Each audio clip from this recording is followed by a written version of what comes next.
Well, just in case anybody's curious about Anderson power poles, how they work, how long it takes to do, let's do one here.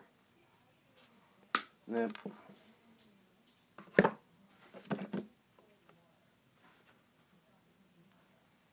Strip.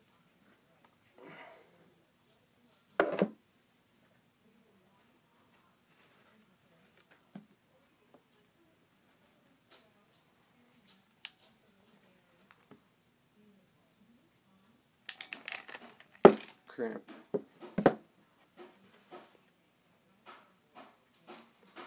And then push the end on. Click.